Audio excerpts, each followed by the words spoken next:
नमस्कार प्रिय साथियों, क्या आपका मन बार बार भटकता है? क्या बेचैनी, गुस्सा या तनाव ने आपको अंदर से तोड़ रखा है? तो आज का वीडियो सिर्फ आपके लिए है।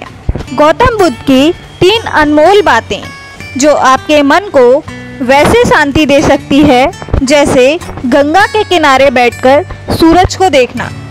वीडियो को पूरा देखिए और अगर मन को थोड़ा भी सुकून मिले तो एक लाइक ज़रूर दीजिए। पहली अनमोल बात, जो हुआ उसे स्वीकार करो।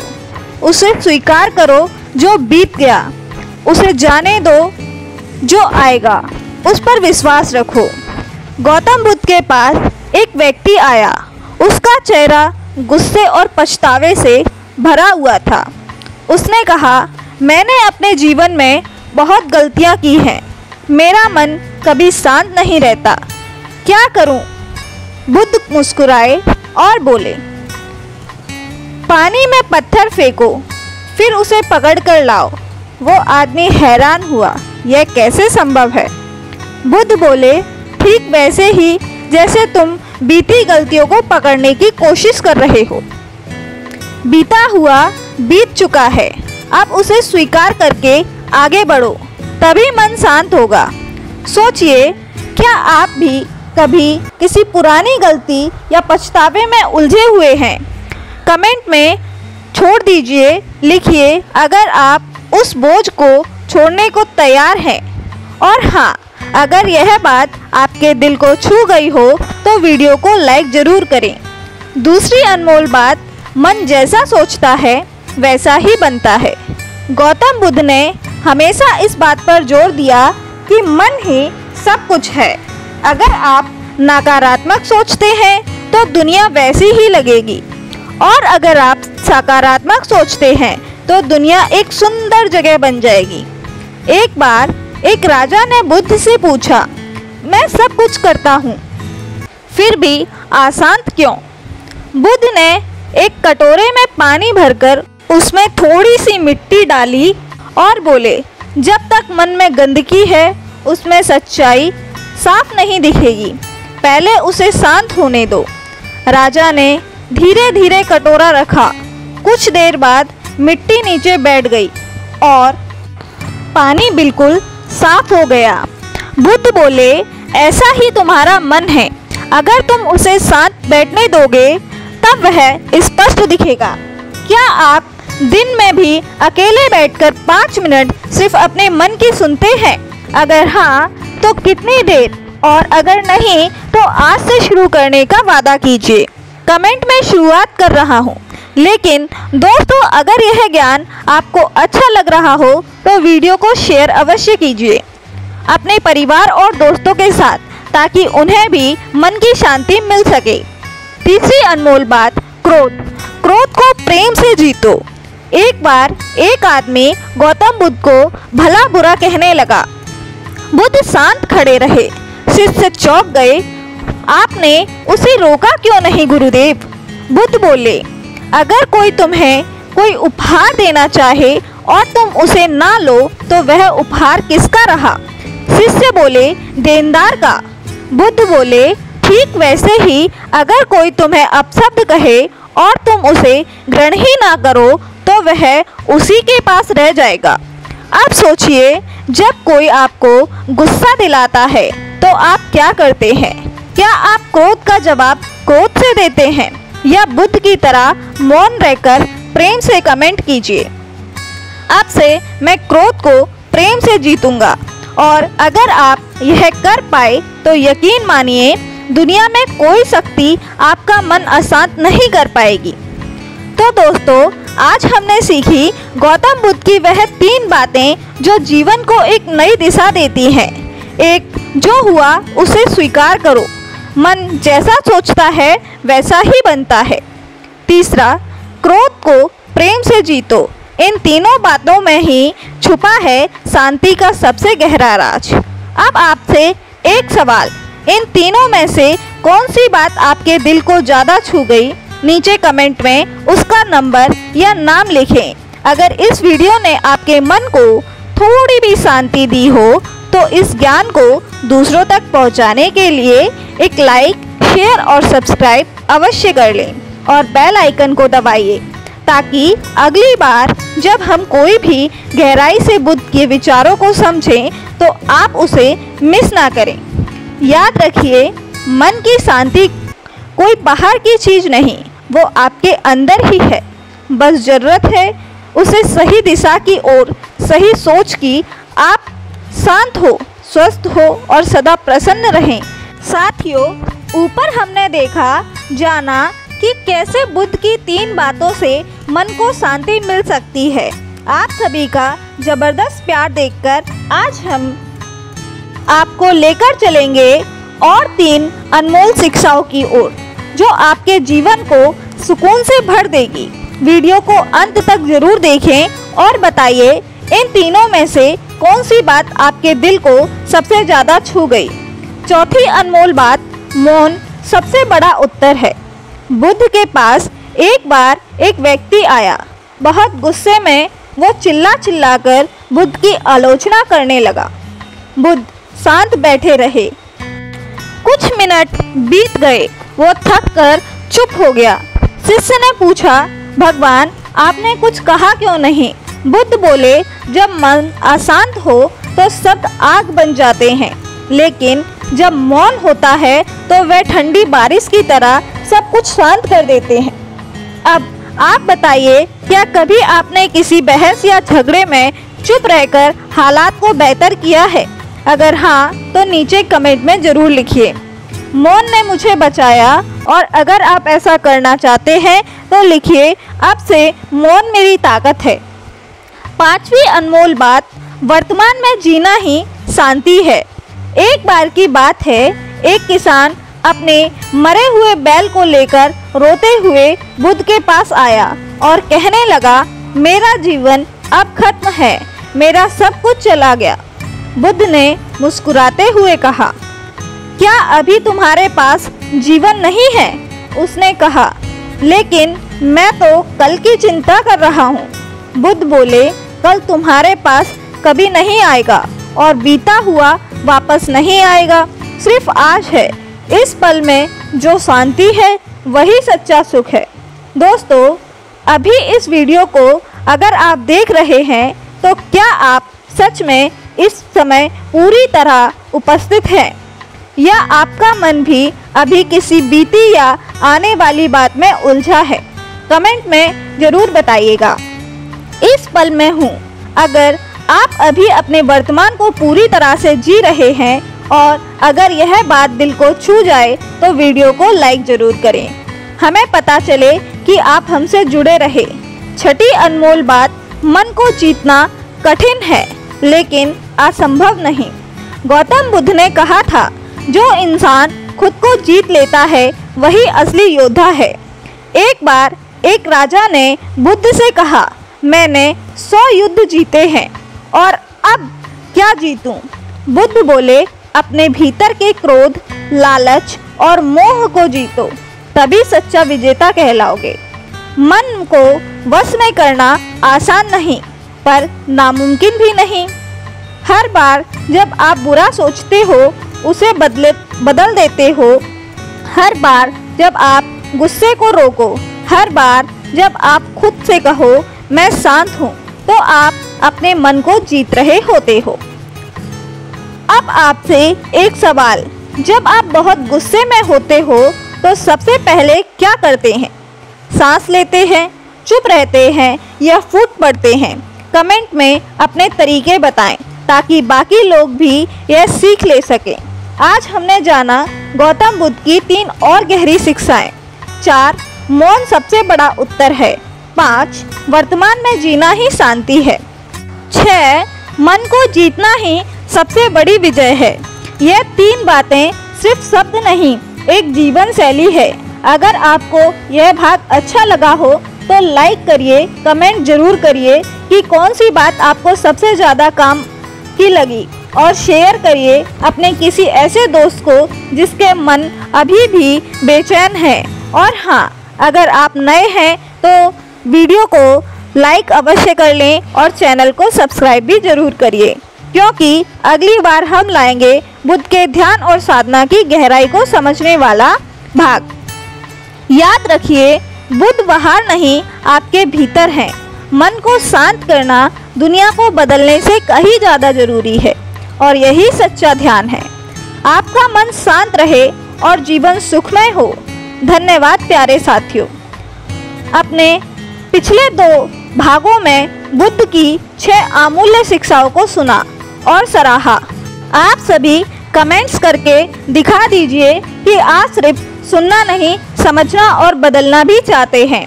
तो आज हम बात करेंगे उस आंतरिक साधना की जिसने सिद्धार्थ को गौतम बुद्ध बना दिया। यह भाग है ध्यान और अभ्यास की शक्ति पर। शुरुआत से अंत तक जुड़िए, क्योंकि आज हम जानेंगे 3 और गहरी बातें जो आपके मन को बिल्कुल भीतर से बदल सकती हैं। 7वीं अनमोल बात, ध्यान ही रास्ता है। गौतम बुद्ध ने कहा था, ध्यान से प्रज्ञा उत्पन्न होती है और ध्यान के बिना अज्ञान बना रहता है। क्या आप कभी सिर्फ 5 मिनट के लिए आंखें बंद करके बैठे हैं या बैठना चाहते हो? बिना किसी सोच के बहुत मुश्किल लगता है ना? पर बुद्ध ने बताया, हर रोज कुछ देर मौन बैठना, अपने सांसों को देखना, विचारों को बिना पकड़े गुजरने देना, यही ध्यान है। ध्यान कोई पूजा नहीं, कोई धार्मिक कर्मकांड नहीं, यह मन को अपनी स्थिति में लाने की साधना है। सवाल, क्या आपने कभी सुबह उठकर ध्यान करने की कोशिश की है? अगर हाँ, तो कैसा अनुभव रहा? अगर नहीं, तो कल सुबह 5 मिनट करके देखिए और फिर कमेंट में ज़रूर बताइए, मैंने ध्यान किया और मुझे यह महसूस हुआ। 8वीं अनमोल बात, जैसा अभ्यास वैसा मन। बुद्ध के अनुसार मन वही बनता है जो हम रोज दोहराते हैं। अगर हम रोज चिंता करें तो मन चिंताग्रस्त बनता है। अगर हम क्रोध करें तो मन आक्रोश से भरा रहता है और अगर हम रोज प्रेम और शांति की भावना रखें तो मन भी शांत बन जाता है। यहाँ एक कहानी सुनिए। एक शिष्य ने बुद्ध से पूछा, मैं बहुत गुस्सा करता हूँ और मुझे गुस्सा बहुत जल्दी आता है, क्या करूँ? बुद्ध बोले, हर दिन एक पेड़ को पानी देने से वो बढ़ता है। इसी तरह तुम हर दिन गुस्से को सोचकर उसे पानी दे रहे हो और अब बस प्रेम और मौन को पानी देना शुरू करो और देखो क्या होता है। सवाल, आप अपने मन को हर दिन किस विचार से पानी दे रहे हैं? कमेंट में ज़रूर लिखिए। भरोसा, प्यार, गुस्सा, लालच, जो भी हो, ईमानदारी से। 9वीं अनमोल बात, हर दिन एक नई शुरुआत है। गौतम बुद्ध ने बार बार यह बात कही। आज सबसे महत्वपूर्ण दिन है। हम में से कई लोग सुबह उठते ही पुराने गम, पिछली गलती और भविष्य की चिंता को लेकर दिन शुरू करते हैं, जबकि सुबह का समय सबसे पवित्र, सबसे निर्मल होता है। बुद्ध ने सिखाया, हर सुबह उठो ऐसे जैसे तुमने एक नया जन्म लिया हो। कल क्या हुआ वो बीत गया। आज क्या कर रहे हो, क्या कर सकते हो, वही तुम्हारी शक्ति है। क्या आप कल की गलती को छोड़कर आज कुछ नया करने को तैयार हैं? अगर हाँ, तो कमेंट में लिखिए, मैं आज से नया जीवन शुरू करना चाहता हूँ। और इस वीडियो को उन लोगों के साथ शेयर कीजिए जो अतीत में फंसे हुए हैं और जो अपनी सुबह को बदलना चाहते हैं। आज हमने सीखा गौतम बुद्ध की ये 3 और गहरी बातें। 7, ध्यान ही रास्ता है। 8, जैसा अभ्यास वैसा मन। 9, हर दिन एक नई शुरुआत है।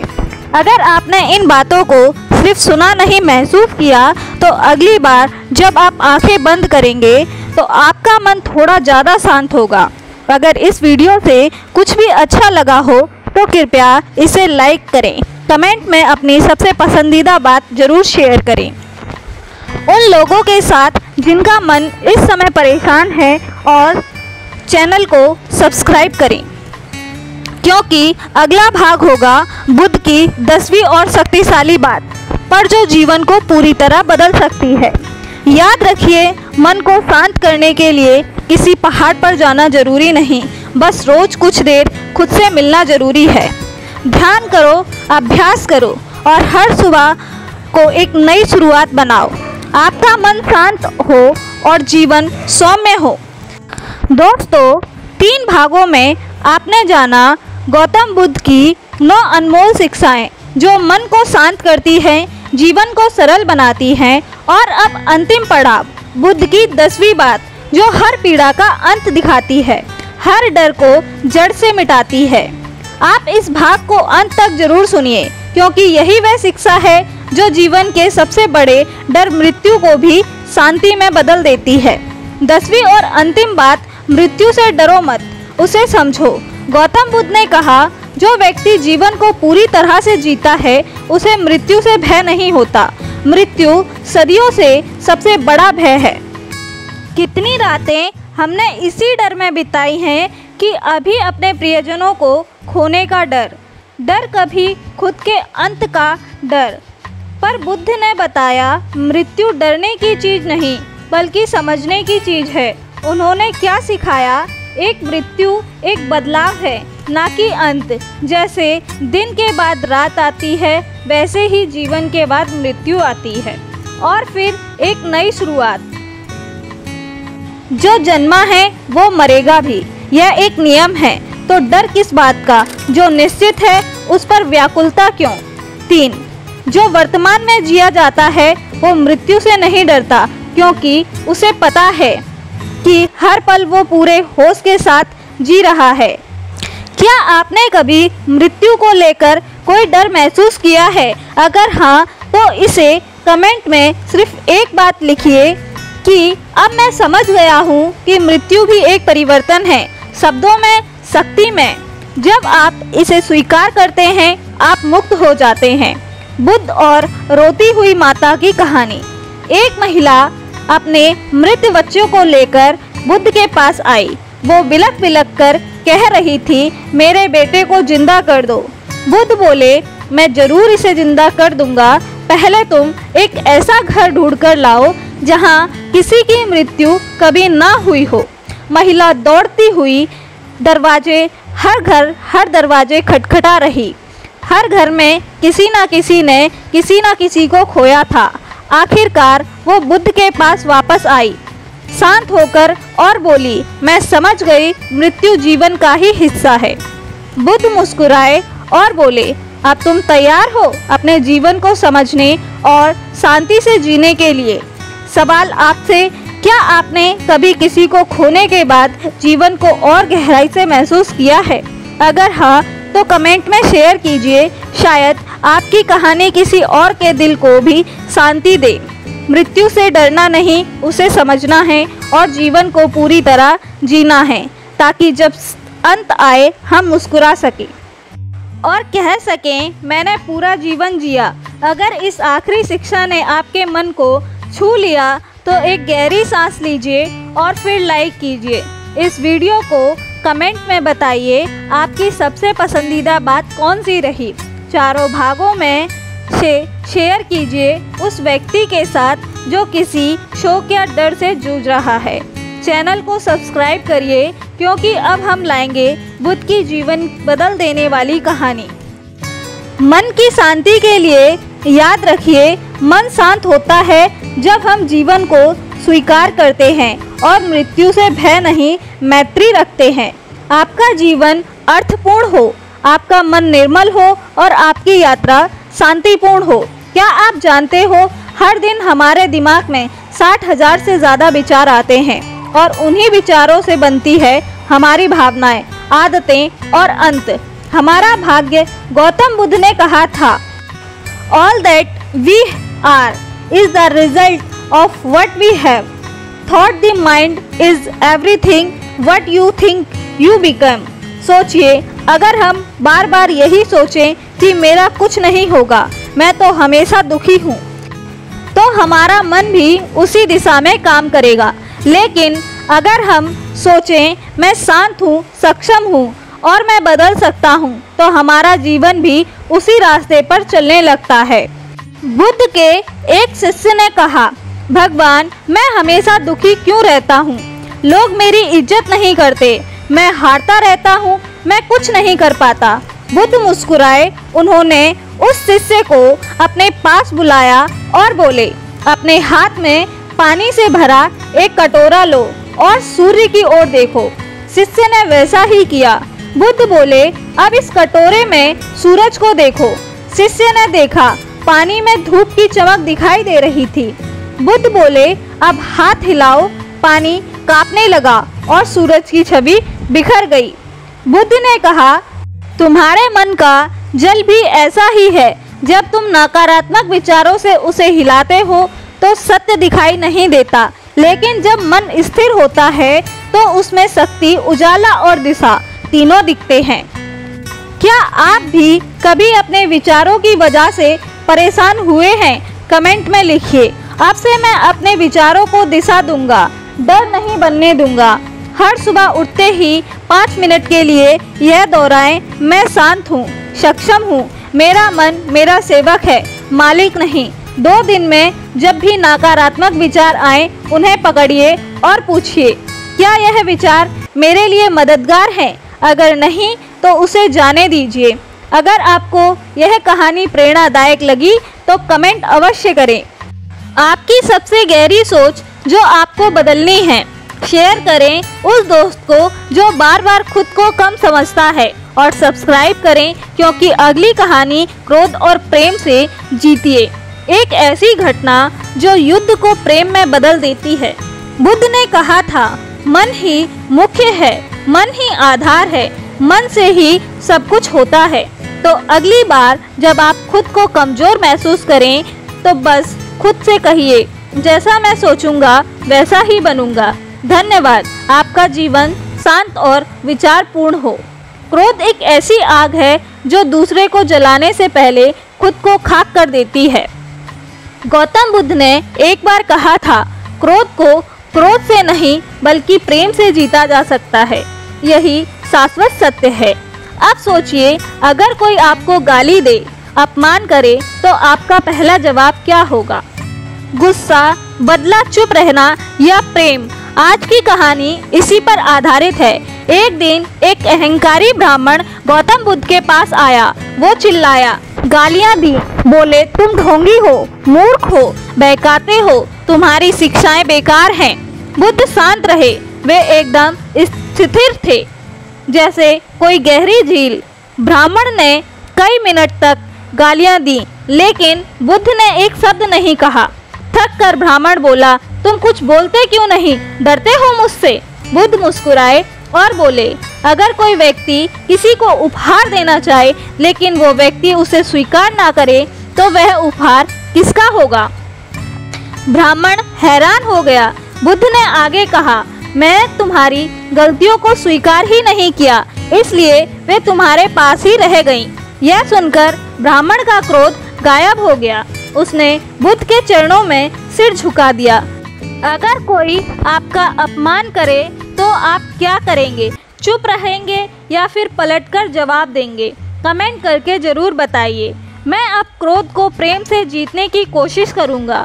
बुद्ध ने कहा, क्रोध करना जलते हुए कोयले को किसी और पर फेंकने की कोशिश करना है, लेकिन सबसे पहले आपका हाथ ही जलता है।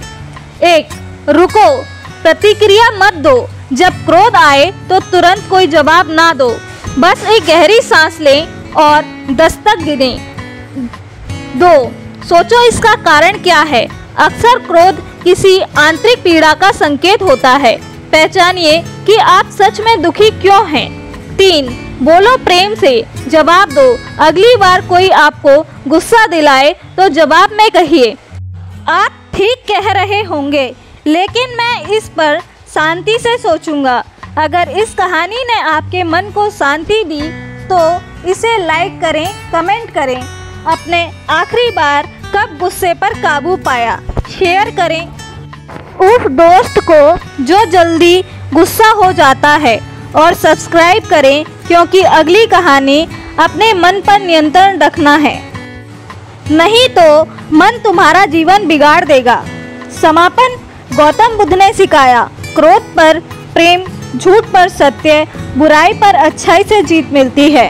तो अगली बार जब कोई आपको ताना मारे या गुस्सा दिलाए, याद रखिए जिसने खुद पर जीत पा ली वही सच्चा विजेता है। दोस्तों, क्या आपने कभी सोचा है कि कभी कभी हम दुखी होते हैं बिना किसी कारण के, दुख से लड़ते रहते हैं। उसका कारण सिर्फ एक है, मन।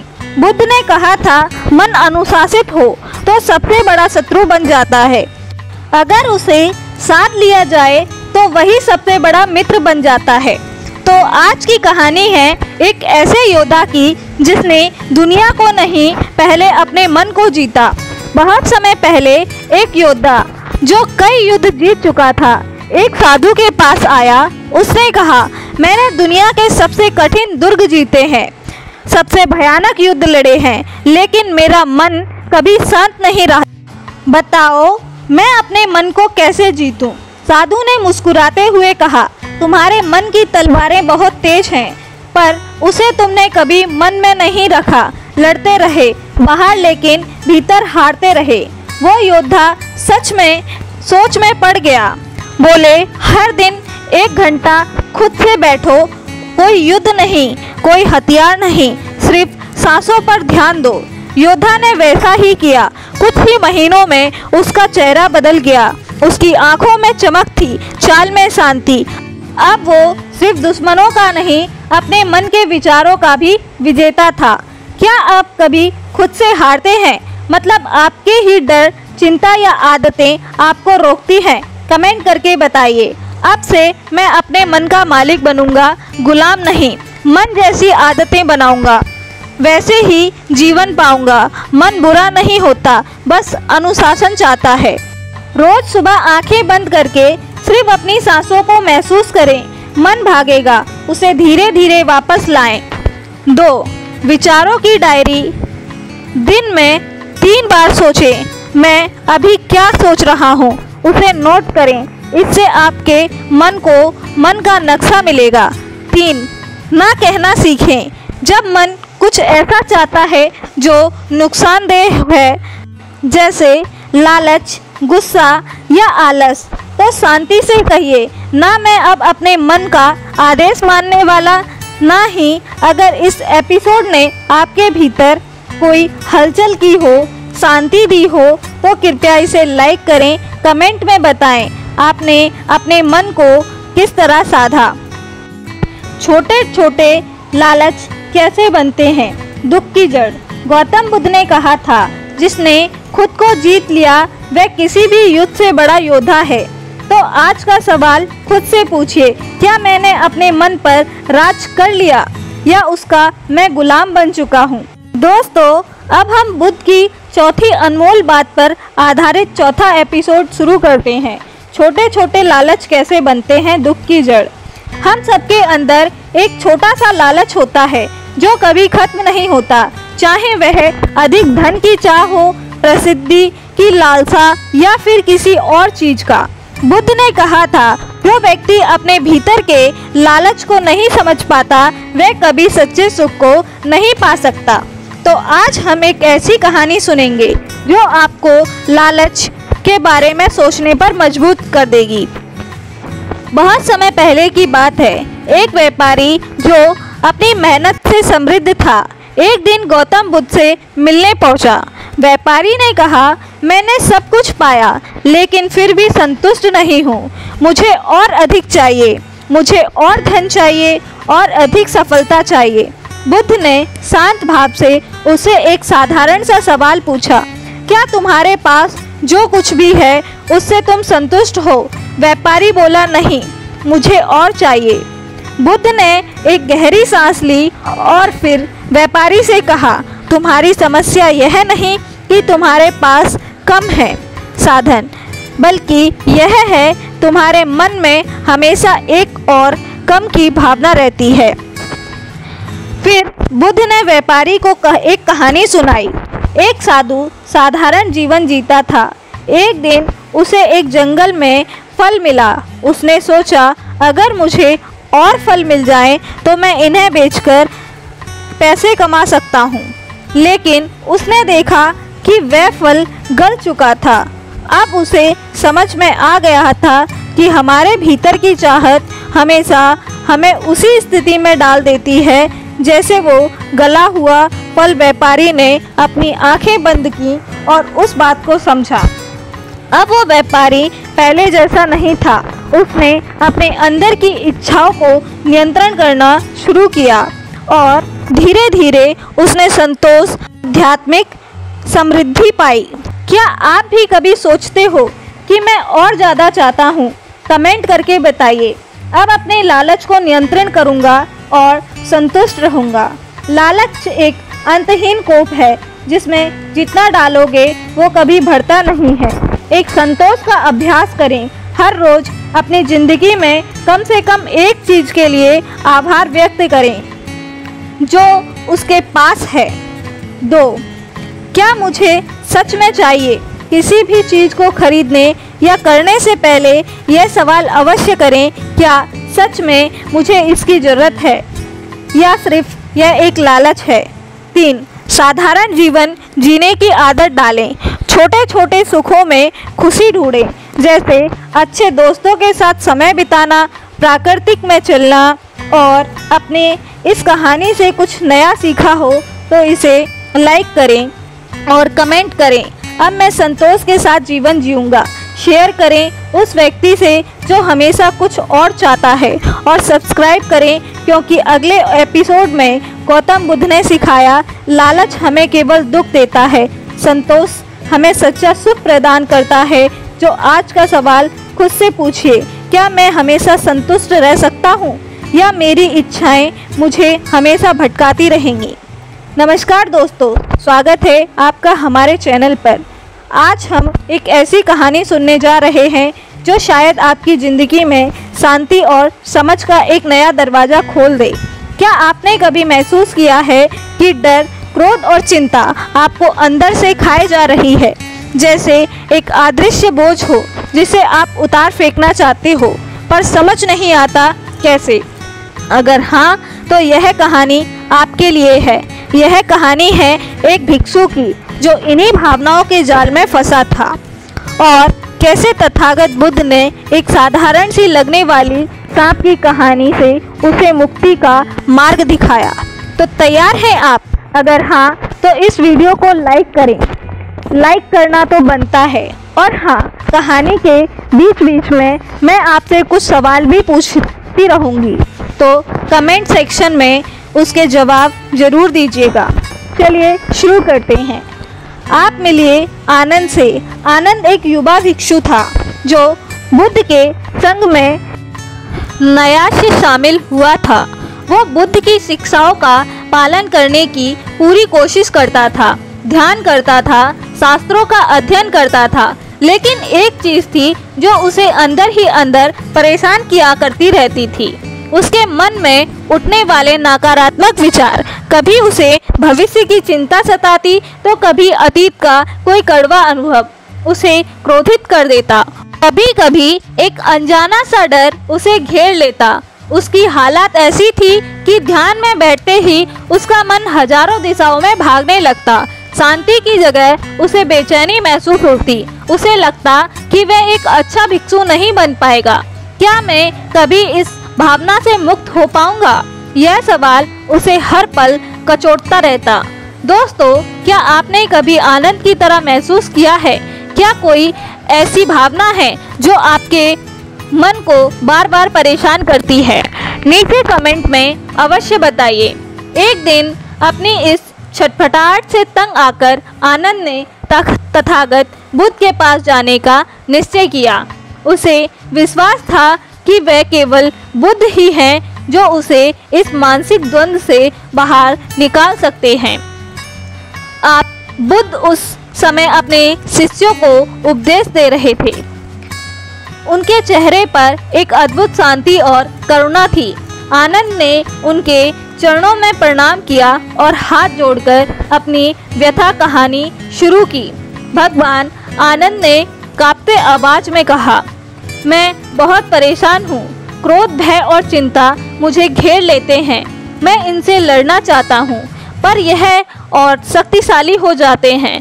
मैं ध्यान में मन लगाने की कोशिश करता हूँ पर यह विचार मुझे शांति से बैठने नहीं देते। कृपया मेरा मार्गदर्शन करें, मुझे इस पीड़ा से मुक्ति दिलाएं। बुद्ध ने आनंद की ओर करुणा भरी दृष्टि से देखा। उनके चेहरे पर एक हल्की सी मुस्कान थी, जैसे वे आनंद की परेशानियों को भली भांति समझते हों। कुछ देर मौन रहने के बाद बौद्ध भिक्षु बोले, आनंद, तुम्हारी परेशानी स्वाभाविक है। मन की ये प्रवृत्तियाँ आनंद काल से हमारे साथ है। इससे भागने या लड़ने की बजाय इन्हें समझने की आवश्यकता है। मैं तुम्हें एक कहानी सुनाना चाहता हूँ, शायद इससे तुम अपने प्रश्नों का उत्तर खोज पाओ। अब यह कहानी में एक दिलचस्पी मोड़ आने वाला है। दोस्तों, बुद्ध कौन सी कहानी सुनाने वाले हैं और उस कहानी का आनंद की समस्याओं से क्या लेना देना होगा, जानने के लिए बने रहिए हमारे साथ। और अगर आप अपने अभी तक इस चैनल को सब्सक्राइब नहीं किया है तो जल्दी से कर लीजिए और बेल आइकन दबाना मत भूलना, ताकि आप ऐसी ही ज्ञानवर्धक कहानियाँ मिस ना कर सकें। बुद्ध ने कहानी सुनानी शुरू की। बहुत समय पहले एक घने जंगल के किनारे एक गांव था। उस जंगल में एक बहुत बड़ा और विषैला सांप रहता था। गांव वाले उससे बहुत डरते थे। कोई भी उस जंगल के पास जाने की हिम्मत नहीं करता था। बच्चे तो उस सांप का नाम सुनकर ही कांपने लगते। सांप भी अपनी शक्ति और लोगों के डर को खूब समझता था। उसे इस बात का घमंड भी था कि सभी उससे डरते हैं। कभी कभार वो फुफकारता हुआ गांव की सीमा तक भी आ जाता, जिससे लोग और भी भयभीत हो जाते। एक दिन उसी जंगल में एक सिद्ध महात्मा आए। वो बहुत शांत और ज्ञानी थे। उन्होंने जंगल में एक पेड़ के नीचे अपना आसन लगाया और ध्यान में लीन हो गए। गांव वाले ने उन्हें सांप के बारे में बताया और वहां से चले जाने का आग्रह किया, पर महात्मा मुस्कुरा दिए और बोले, चिंता मत करो, मैं यहीं ठीक हूँ। कुछ समय बाद वो विषैला सांप अपने बिल से निकला और महात्मा की ओर बढ़ा। उसे आश्चर्य हुआ कि यह कौन है जो मुझसे नहीं डरा। वो महात्मा के पास जाकर जोर से फुफकारा। उसने डराने की कोशिश की, पर महात्मा ध्यान में इतने लीन थे कि उन पर कोई असर ही नहीं हुआ।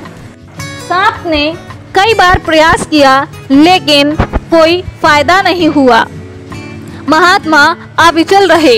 दोस्तों, जरा सोचिए, अगर आपके सामने इतना विषैला सांप आ जाए तो क्या आपकी प्रतिक्रिया क्या होगी? आप महात्मा की तरह शांत रह पाएंगे?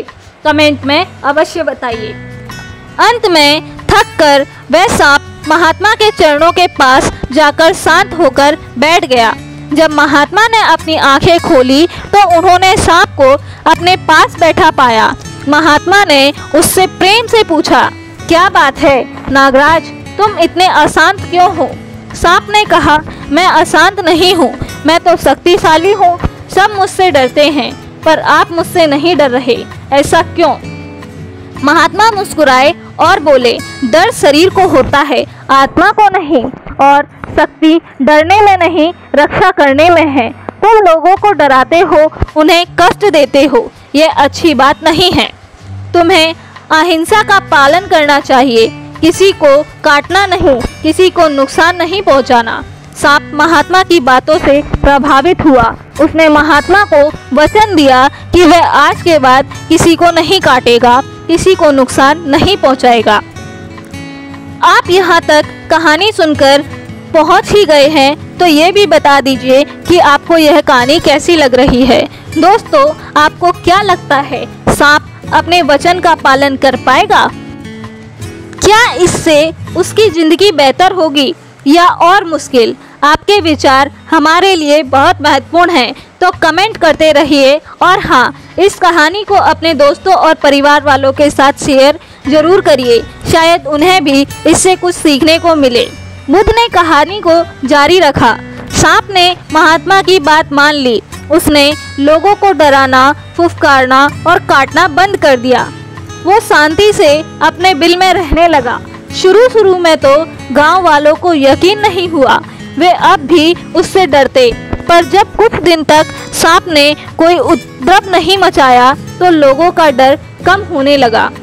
लेकिन फिर कुछ शरारती बच्चों ने यह देखा कि सांप अब कुछ नहीं कहता, ना फुफकारता, ना काटता, तो वे उसे छेड़ने लगे, उस पर पत्थर फेंकने लगे, डंडों से मारते। सांप चुपचाप सब सहता रहता, क्योंकि उसने महात्मा को वचन दिया था कि वो दर्द से करहाता रहा पर किसी को काटा नहीं। धीरे धीरे सांप की हालत बहुत खराब हो गई। अब वो कमजोर हो गया, उसके शरीर पर घाव हो गए। एक दिन वह किसी तरह घिसटता हुआ महात्मा के पास पहुंचा। उसकी आंखों में आंसू थे। महात्मा ने उसे इस हालात में देखा तो बहुत दुखी हुए। उन्होंने पूछा, नागराज, तुम्हारी यह हालत कैसे हुई? सांप ने रोते हुए कहा, गुरुदेव, मैंने आपके कहे अनुसार अहिंसा का पालन किया। मैंने किसी को नहीं काटा, किसी को नहीं डराया, पर गांव के बच्चे मुझे मारते हैं, पत्थर फेंकते हैं। मैं क्या करूं? अगर मैं उन्हें काटता हूं तो मेरा वचन टूटता है, और अगर नहीं काटता तो मेरी जान चली जाएगी। आप दोस्तों, यह कहानी एक बड़ी ही महत्वपूर्ण मोड़ लेने वाली है। सांप ने तो भलाई का रास्ता चुना, पर नतीजा बुरा निकला। क्या आपके साथ भी कुछ ऐसा हुआ है कि आपने अच्छा किया हो और बदले में आपको तकलीफ मिली हो? आप ध्यान से सुनिए, महात्मा ने सांप को क्या जवाब दिया। यही जवाब कि आनंद की समस्या का और शायद हमारी भी कई समस्याओं का समाधान है। बुद्ध ने आनंद की ओर देखते हुए कहा। महात्मा ने सांप की बात सुनकर गहरी सांस ली और फिर मुस्कुराते हुए कहा, नागराज, मैंने तुमसे कहा था कि किसी को काटना मत। मैंने यह तो नहीं कहा था कि फुफकारना भी बंद कर दो। तुम अहिंसक रहो, किसी को जानबूझकर नुकसान मत पहुंचाओ, पर जब कोई तुम्हें बेवजह सताए तो अपनी आत्मरक्षा के लिए, अपनी उपस्थिति जताने के लिए, उन्हें यह बताने के लिए कि तुम अब भी शक्तिशाली हो और तुम्हें छेड़ना ठीक नहीं। तुम फुफकार तो सकते हो, फुफकारना हिंसा नहीं, वो आत्म सुरक्षा का संकेत है, एक चेतावनी है। सांप को महात्मा की बात समझ में आ गई। उसने अपनी गलती महसूस की और वह समझ गया कि अहिंसा का अर्थ निष्क्रियता या कायरता नहीं है। अपनी रक्षा करना, अपने अस्तित्व को बनाए रखना भी उतना ही महत्वपूर्ण है। सांप को बात समझ में आती रही। उसके चेहरे पर एक नई समझ का भाव वापस अपने बिल की ओर बढ़ गया। अगली बार जब बच्चे उन्हें छेड़ने आते, वह जोर से फुफकारता, बच्चे डरकर भाग जाते, सांप शांति से रहता। इसके बाद सांप ने महात्मा की सलाह का पालन किया और वो किसी को नहीं काटता, पर अगर कोई उसे बेवजह परेशान करने की कोशिश करता तो वह जोर से फुफकारता। उसकी फुफकार सुनकर लोग समझ जाते कि इसे छेड़ना ठीक नहीं, वे दूर रहते। इस तरह सांप ने बिना किसी को नुकसान पहुंचाए शांति से अपना जीवन जीना सीख लिया। कहानी समाप्त करते हुए बुद्ध ने आनंद की ओर देखा। तो आप दोस्तों, कैसी लगी आप सभी को यह कहानी? बुद्ध ने यह कहानी आनंद को क्यों सुनाई होगी? क्या आप इसका संबंध आनंद की क्रोध, भय और चिंता की समस्या से जोड़ पा रहे हैं?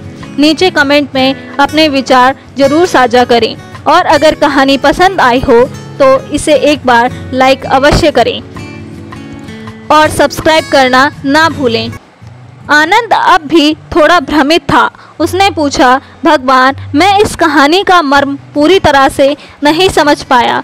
मेरे क्रोध, भय और चिंता का इन सब से क्या संबंध है?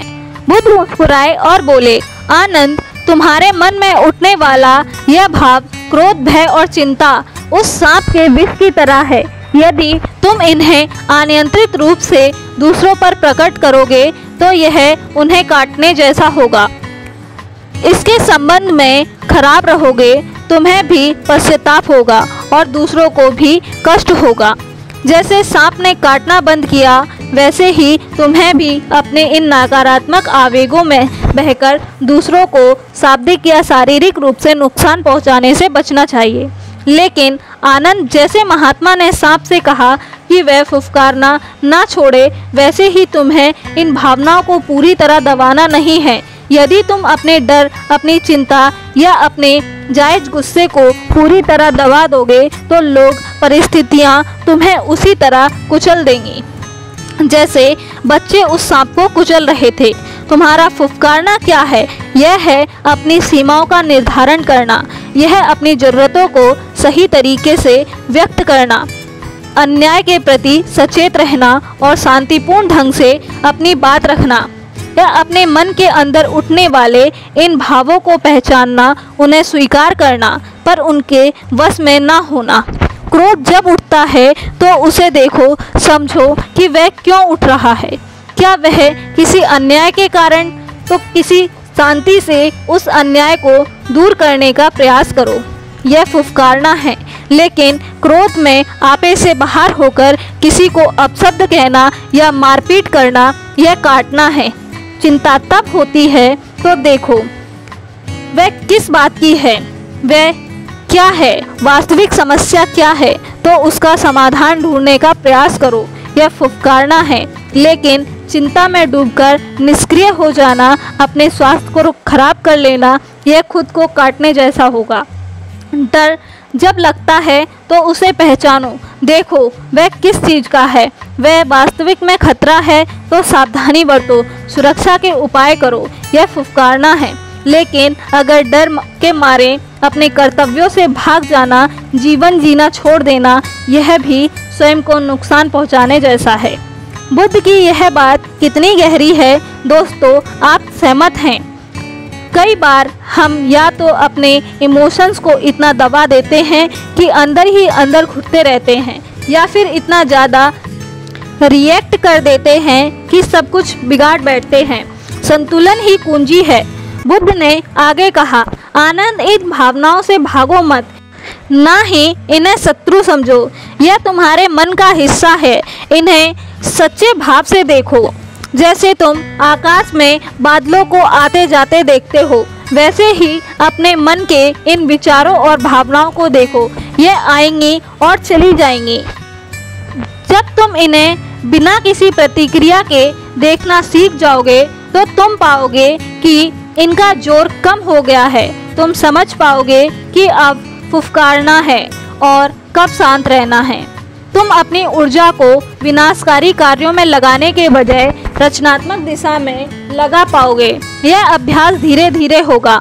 आनंद, धैर्य रखो। हर दिन थोड़ा समय अपने मन को देखने का अभ्यास करो। ध्यान केंद्रित करो। जब विचार आए तो उन्हें देखो और जाने दो। आप बुद्ध के इन विचारों को सुनकर आनंद की आंखों में एक नई चमक आ गई। उसे अपनी समस्या का समाधान मिल गया। उसने तथागत को धन्यवाद दिया और उस दिन उसने अपने मन के भावों को समझने और उसी दिशा में देने का अभ्यास शुरू कर दिया। धीरे धीरे उसने अपने क्रोध, भय और चिंता पर विजय प्राप्त की और उसने उनके साथ जीना सीख लिया। उन्हें अपना मित्र बना लिया, जो उसे सचेत करते और उसे समझते उसी तरीके से व्यक्त करना सीख लिया, काट कर नहीं, फुफकार कर। तो दोस्तों, यह थी भिक्षु और सांप की कहानी। उम्मीद है इस कहानी ने आपको भी क्रोध, भय और चिंता जैसी भावनाओं से निपटने का एक नया दृष्टिकोण दिया होगा। याद रखिए, भावनाएं बुरी नहीं होती, उनका अनियंत्रित प्रकटीकरण बुरा होता है। हमें ना तो उन्हें पूरी तरह दबाना है और ना ही उनके हाथों कठपुतली बनना है। हमें सीखना है कि कब शांति से अपनी बात कहनी है, फुफकारना है और कब विनाशकारी प्रतिक्रियाओं से बचना है। काटना आपके लिए आज का सवाल। इस कहानी से आपने सबसे महत्वपूर्ण बात क्या सीखी और आप अपनी ज़िंदगी में फुफकारने और काटने के बीच संतुलन कैसे बनाएंगे? अपने जवाब नीचे कमेंट में दें। दोस्तों, अब मैं जो कहानी सुनाने वाली हूँ वह कहानी थोड़ी अलग है, थोड़ी गहरी है। कल्पना कीजिए, आप जीवन की कठिनाइयों से जूझ रहे हैं। एक एक करके त्रासी दुख आपकी झोली में आ गिरे। आप उम्मीद की आखिरी किरण लेकर पहुंचते हैं, शांति और ज्ञान के सागर भगवान बुद्ध के पास। आप अपनी सारी व्यथा उनके सामने रखते हैं और वह शांत स्वर में कहते हैं, एक दुख और जोड़ लो। चौंक गए ना? मुझे भी पहली बार सुनकर ऐसा ही लगा था। आखिर क्यों इतने दुखों से घिरे इंसान को एक और दुख जोड़ने की सलाह दी? क्या बुद्ध कठोर थे या इसके पीछे कोई गहरा रहस्य छिपा था? दोस्तों, अगर आप भी इस सवाल का जवाब जानना चाहते हैं तो इस वीडियो को अंत तक जरूर देखिएगा। और हाँ, अगर आपको हमारी कोशिश पसंद आ रही है तो इस वीडियो को लाइक करना मत भूलिएगा। आपके एक लाइक से हमारा हौसला बढ़ता है। कहानी शुरू होती है। बहुत समय पहले की बात है। भारत की पवन भूमि पर जहाँ गंगा की धारा बहती थी और आम के बाग में कोयल कूकती थी, एक गांव में रहता था एक किसान। नाम था उसका मानिक। मानिक मेहनती था, ईमानदार था, पर किस्मत शायद उससे रूठी हुई थी। उस साल मानिक पर मुसीबतों का पहाड़ टूटा। पहले तो अकाल ने उसकी सारी फसलें चौपट कर दी। थोड़ी बहुत जो बची थी जंगली जानवर रौंद गए। उसकी पत्नी गंभीर रूप से बीमार पड़ गई। बच्चों के तन पर कपड़े पुराने हो चले और पेट भरने के लाले पड़ने लगे। साहूकार का कर्ज दिन ब दिन बढ़ता जा रहा था और गांव वाले अब उसे हिराकत की नज़र से देखने लगे। एक दुख तो तीन दुख गिनते गिनते मासिक ने अपनी उंगलियों पर 83 दुख गिन लिए। हर सुबह वो एक नई चिंता के साथ उठता और हर रात निराशा की चादर ओढ़कर सो जाता। उसका मन बोझिल हो गया था। अब उसे लगता था जैसे उसका सीना फट जाएगा। उसने कई पंडितों, ज्योतिषियों और तांत्रिक के चक्कर लगाए, पर कोई भी समाधान नहीं मिला। दुख कम होने के बजाय बढ़ते ही जा रहा था। मेजबान दोस्तों, क्या आपने कभी अपने जीवन में ऐसा महसूस किया है जब लगता है कि परेशानियां खत्म होने का नाम ही नहीं ले रही हैं? एक के बाद एक चुनौती सामने खड़ी हो जाती है। अगर हाँ, तो नीचे कमेंट करके अपने अनुभव हमारे साथ साझा करें। यहाँ हम जानेंगे कि कैसे उन्होंने अपनी कहानी को आगे बढ़ाया। यह जानने में दिलचस्पी है कि आप कैसी परिस्थितियों का सामना करते हैं। एक दिन मानिक ने सुना कि पास में एक उपवन में स्वयं भगवान बुद्ध पधारे हुए हैं। बुद्ध की करुणा और ज्ञान की गाथाएं दूर दूर तक प्रसिद्ध थीं। मानिक के मन में क्षीण की आशा थी कि शायद कोई किरण जाग जाए, उसके दुखों का अंत कर सके। उसने सोचा, थके हारे निराश मन से, पर एक अनजानी उम्मीद के लिए मानिक बुद्ध के उपवन की ओर चल पड़ा। रास्ता लंबा था और कठिन था। उसके पैरों में छाले पड़ गए थे, पर बुद्ध से मिलने की लगन ने उसे आगे बढ़ा रही थी। जब वो उपवन पहुंचा तो उसने देखा बुद्ध एक विशाल वृक्ष के नीचे शांत भाव से बैठे थे। उसके चेहरे पर अद्भुत तेज था और उनके आसपास एक दिव्य शांति थी, आवरण था। सैकड़ों लोग उनके उपदेश सुनने के लिए एकत्रित थे। मानिक भीड़ को चीरता हुआ किसी तरह बुद्ध के समीप पहुंचा और उनके चरणों में गिर पड़ा। उनकी आंखों में आंसू बह रहे थे, गला रुंधा हुआ था और उसकी लड़खड़ाती हुई आवाज़ में उसने कहना शुरू किया, भगवान, मैं उस दुनिया का सबसे दुखी इंसान हूँ। मुझ पर कृपा करें, मेरा उद्धार करें। बुद्ध ने अपनी करुणामय दृष्टि मानिक पर डाली और शांत स्वर में कहा, पूछो वत्स, तुम्हें क्या कष्ट है? मानिक ने अपनी व्यथा सुनाई। एक एक करके उसने अपनी 83 दुखों का पिटारा बुद्ध के सामने खोल दिया। वो घंटों तक बोलता रहा। सूखे खेत, बीमार पत्नी, भूखे बच्चे, बढ़ता कर्ज, समाज का तिरस्कार, अपनी बेबसी, अपनी लाचारी। उसकी आवाज़ में इतनी पीड़ा थी कि सुनने वाले की आंखों में आंसू आ जाए। जब मानिक अपनी सारी व्यथा कह चुका था, तब बुद्ध के उत्तर की प्रतीक्षा करने लगा। उसे उम्मीद थी कि बुद्ध कोई चमत्कार करेंगे, कोई ऐसा उपाय बताएंगे जिससे उसके सारे दुख पल में दूर हो जाएंगे। सारा वातावरण शांत था। पक्षियों की चहचहाट भी थम सी गई थी। सबकी निगाहें बुद्ध पर टिकी थी। बुद्ध कुछ क्षण मौन रहे।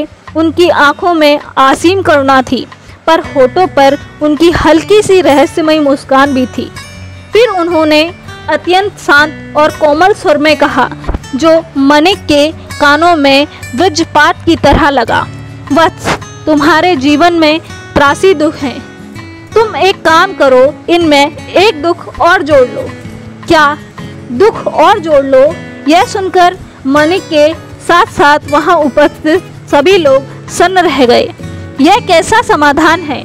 एक व्यक्ति जो पहले ही इतने दुखों के बोझ के तले दबा जा रहा है, उसे एक और दुख जोड़ने की सलाह दी। मानिक को लगा जैसे किसी ने उसके जले पर नमक छिड़क दिया हो। उसका दिल टूट गया। उसे क्रोध भी आया। क्या बुद्ध मेरा मजाक उड़ा रहे हैं? क्या उन्हें मेरी पीड़ा दिखाई नहीं देती? उसने सोचा। वो लगभग उठकर वहां से जाने ही वाला था। मेजबान दोस्तों, एक पल के लिए सोचिए, अगर आप मानिक की जगह होते तो क्या प्रतिक्रिया होती? क्या आप भी क्रोधित या निराश होते, या आप बुद्ध के शब्दों में कोई गहरा अर्थ खोजने की कोशिश करते? कमेंट बॉक्स में हमें ज़रूर बताइएगा। और हाँ, अगर कहानी आपको बांधे हुए है तो इसे अपने दोस्तों और परिवारों के साथ शेयर करना ना भूलें। शायद यह कहानी किसी और के जीवन में भी सकारात्मक बदलाव ला सके। मानिक की आंखों में निराशा और प्रसन्नवाचक चिन्ह था।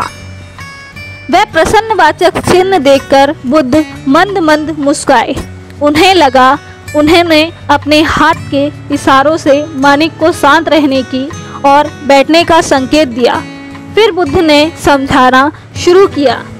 बस मानिक, मैं तुम्हारी पीड़ा को समझता हूँ। तुम्हारे त्रासी दुख वास्तविक हैं और वे तुम्हें कष्ट दे रहे हैं, इनमें कोई संदेह नहीं है।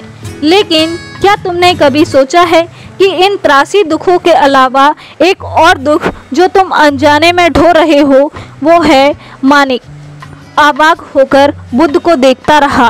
बुद्ध ने आगे कहा, तुम्हारा यह जो 84वां दुख है जिसे मैं जोड़ने के लिए कह रहा हूँ, वो मेरे जीवन में त्रासी दुख है। यह विचार, यह रटन, यह चिंता। बुद्ध ने विचार विस्तार से समझाया।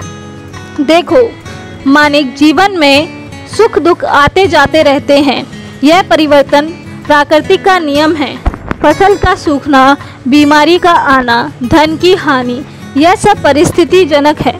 दुख यह बाहरी घटना है, लेकिन घटनाओं से उत्पन्न पीड़ा को तुम अपने मन में बार बार दोहराकर उसके बारे में लगातार सोचते हो, उन्हें अपनी पहचान बनाकर गहरा कर लेते हो। तुम्हारा असली दुख यह नहीं कि तुम्हारी फसल सूख गई, बल्कि यह है कि तुम क्षण भर मेरी फसल सूख गई, अब मेरा क्या होगा, इस विचार से चुपके हो। तुम्हारा दुख यह नहीं कि तुम्हारी पत्नी बीमार है, बल्कि तुम्हारा दुख यह है कि तुम लगातार यह बोल रहे हो कि मेरी पत्नी बीमार है, वह ठीक होगी या ना होगी। इस चिंता में डूबते जा रहे हो। यह जो तुम्हारे त्रासी दुख हैं, यह पत्थर की तरह हैं, लेकिन इन पत्थर को तुमने अपने मन की रस्सी से बांधकर एक भारी बोझ बना लिया है, और इस बोझ को तुम हर पल अपने साथ ढो रहे हो। मेरे त्रासी दुख, मेरे त्रासी दुख, यह रटन ही तुम्हारे 84वें दुख और सबसे बड़ा दुख है, क्योंकि यह बाकी त्रासी दुखों को तुमके चुपकाए रखता है, उन्हें पोषित करता है। मानसिक स्तब्ध होकर बुद्ध की ओर बातें देखता रहा और सुनता रहा। पहली बार किसी ने उसके दुखों को इस नज़रिए से देखने की बात कही थी। बुद्ध ने अपनी बात जारी रखी। जब मैंने कहा एक दुख और जोड़ लो, तो मेरा आशय यह रहा था कि तुम इसमें 84वें दुख को पहचानो, इस दुख को जानो कि तुम अपने दुख को, अपनी पीड़ा को कहानी से कितना जोड़ चुके हो और कितना ज़्यादा आसक्त हो चुके हो। तुम इस 84वें दुख यानी अपने दुखों से अपनी पहचान बनाने की आदत को, दुखों के बारे में निरंतर चिंता करने आदत को पहचानने लगे, तभी तुम इससे मुक्त होने का मार्ग खोज पाओगे। दोस्तों, यह कहानी एक गहरी बात की है। अक्सर हम अपनी समस्याओं में इतना उलझ जाते हैं कि हम भूल जाते हैं कि हमारी सबसे बड़ी समस्या क्या है। खुद वो समस्या नहीं, बल्कि उस समस्या के बारे में हमारी निरंतर चिंता, हमारा नकारात्मक चिंतन और हमारी उससे जुड़ी हुई पहचान बन जाती है। बुद्ध यहाँ माइंडफुलनेस या सचेतना की ओर इशारा कर रहे हैं। यह पहचानने की क्षमता है कि हमारे विचार क्या हैं और हम उन विचारों से अलग। बुद्ध के शब्द मानिक के हृदय में गहरे उतरते चले गए। उसे धीरे धीरे समझ में आने लगा। उसने महसूस किया कि हाँ, वो वास्तव में हर समय अपने दुखों की चिंता में डूबा रहता था। उसने अपने दुखों को ही अपनी पहचान बना लिया था। वो मानिक जो दुखी बन गया था। बुद्ध ने आगे कहा, बस बाहरी परिस्थितियाँ हमेशा हमारे नियंत्रण में नहीं होती। फसल फिर सूख सकती है, बीमारी फिर आ सकती है, लेकिन उन परिस्थितियों को तुम कैसी प्रतिक्रिया देते हो यह तुम्हारे हाथ में है। अपने मन को इन दुखों के रटन से मुक्त करो। वर्तमान क्षण में जीना सीखो। जो बीत गया उसे शोक मत करो और जो आया नहीं उसकी चिंता मत करो। जब तुम इन 84वें दुख को यानी दुखों से चुपके रहने की आदत को स्वीकार कर लोगे, उसे देखोगे, तो तुम पाओगे कि बाकी 83 दुख का बोझ भी हल्का होने लगा है, क्योंकि अब तुम उन्हें सिर्फ घटनाएं समझोगे, अपनी पहचान का हिस्सा नहीं मानोगे। मानिक की आंखों से आंसू अब भी बह रहे थे, पर अब ये आंसू निराशा के नहीं बल्कि एक नई समझ और हल्की होती हुई पीड़ा के थे। उसे लगा जैसे उसके कंधे से 100 वर्षों का बोझ उतर गया हो। उसने अपने 83 दुख भी अभी दिख रहे थे, पर अब वो उतने भारी नहीं लग रहे थे। उसे एक नई दिशा मिली थी। उसने बुद्ध के चरणों में अपना सिर रखकर कहा, भगवान, आपने मेरी आंखें खोल दी। मैं आज तक अपने दुखों को गिनता रहा। उसने अपने सीने से चिपकाए रखा। आज मैं समझ गया, मेरा सबसे बड़ा दुख तो यह है कि मैं इतनी चिंता करता हूँ। इस 84वें दुख को स्वीकार करता हूँ, इससे मुक्त होने का प्रयास करूँगा। बुद्ध मुस्कुराए। उनकी मुस्कान में आशीर्वाद था। मानिक अब उपवन से वापस अपने गांव की ओर चला तो उसका मन शांत था। परिस्थितियां वैसी थीं, खेत सूखे थे, पत्नी बीमार थी, कर्ज सिर पर था, लेकिन अब मानिक उन उपस्थितियों को देखने का नज़रिया बदल चुका था। उसने अपने मन को दुखों से रटन से आज़ाद करने का संकल्प किया। उसने तय किया कि वह हर समस्या का सामना करेगा, समाधान खोजने का प्रयास करेगा, लेकिन उनके बोझ तले दुख को दबेगा नहीं। तो दोस्तों, यह थी कहानी मानिक की और बुद्ध के उस मौन उत्तर की, जिसमें छिपा था जीवन का गहरा सत्य।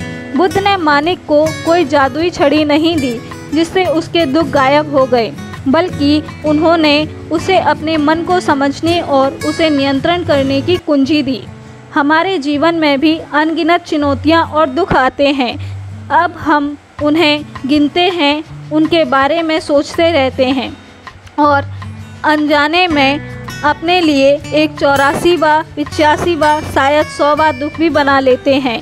और जो उन दुखों से हमारी आसक्ति, हमारा निरंतर नकारात्मक चिंतन आपके जीवन को वो 84 दुख क्या है? दोस्तों, क्या कोई ऐसी चिंता है, ऐसा विचार है जिसे आप लगातार अपने मन में दोहराते रहते हैं, जो आपकी खुशियों को छीन रहा है? नीचे कमेंट में लिखकर हमें ज़रूर बताएं। शायद उसे पहचानने और स्वीकार करने की मुक्ति ही आपका पहला कदम हो। कहानी हमें यह सिखाती है कि हम बाहरी परिस्थितियों को हमेशा नहीं बदल सकते, लेकिन हम अपनी आंतरिक जगत को, अपने विचारों को, अपनी प्रतिक्रियाओं को ज़रूर बदल सकते हैं। और यही बदलाव हमें असली शांति और संतोष की ओर ले जा सकता है। उम्मीद है आपको यह कहानी पसंद आई होगी और इससे कुछ नया सीखने को मिला हो। अगर तो इसे कमेंट में ज़रूर बताएं और वीडियो को लाइक करें, अपने प्रियजनों के साथ शेयर करें ताकि यह संदेश ज़्यादा से ज़्यादा लोगों तक पहुंच सके। और अगर आपने अभी तक हमारे चैनल को सब्सक्राइब नहीं किया है तो जल्दी से कर लें और बेल आइकन को भी दबा दीजिए ताकि आप हमारी कोई भी ज्ञानवर्धक कहानी मिस ना करें। हम जल्द ही मिलेंगे एक और प्रेरणादायक कहानी के साथ। तब तक अपने मन का ध्यान रखिए, खुश रहिए और अपने 84वें दुख को भूल जाइए। धन्यवाद दोस्तों। नमो बुद्धाय।